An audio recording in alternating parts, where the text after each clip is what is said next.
It will be hot, they said. You won't need anything but your Class A uniform, they said. When I arrived, it was hot, muggy day in August. Normal for Camp Joseph T. Robinson in Little Rock, Arkansas. They were right. And I could put up with the high humidity for a week. Besides, classrooms and quarters were all air-conditioned.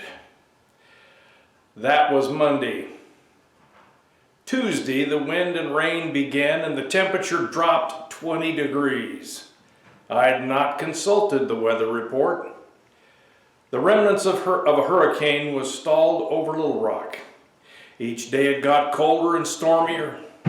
Class A's consisted of slacks and a short-sleeved blouse with rank insignia and ribbons attached, along with a garrison cap, which really offered very little protection.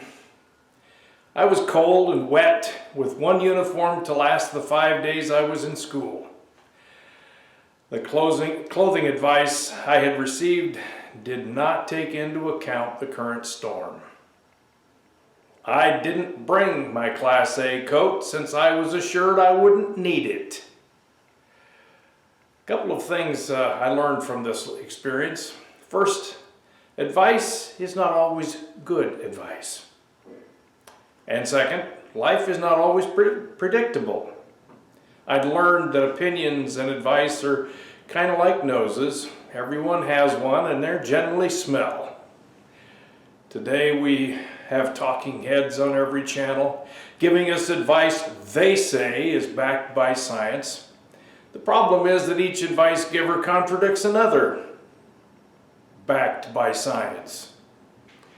They seem to be more aligned with politics than science, and each of them has been incorrect in their predictions. So where should we seek advice? I have found a source that's not politically aligned and has yet to miss the mark in my life. His advice has been tailored for me individually, taking into account the unforeseen as well.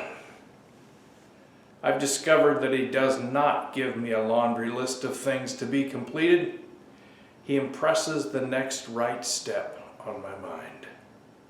And these impressions have been right for me, even if I didn't understand the reasons for them at the time. Jesus chided his followers for being focused on the basics of life. He said, life is more than just food and clothing and shelter.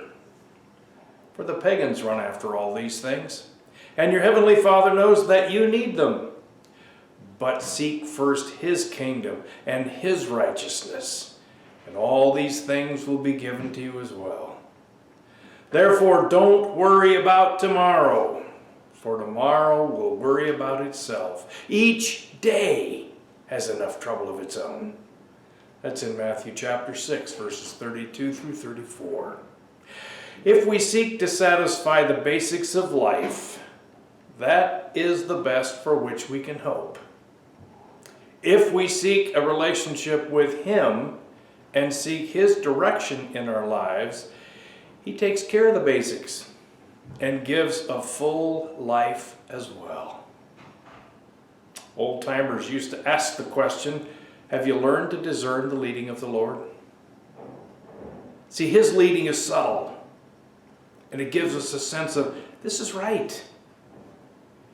Anytime we miss a direction, he forgives and continues to offer timely guidance, intuitively and personally. It's never too late to turn down the influence of talking heads with their fearful advice and start seeking friendship with Jesus, who gives us the well-timed guidance we truly need. Have an awesome day.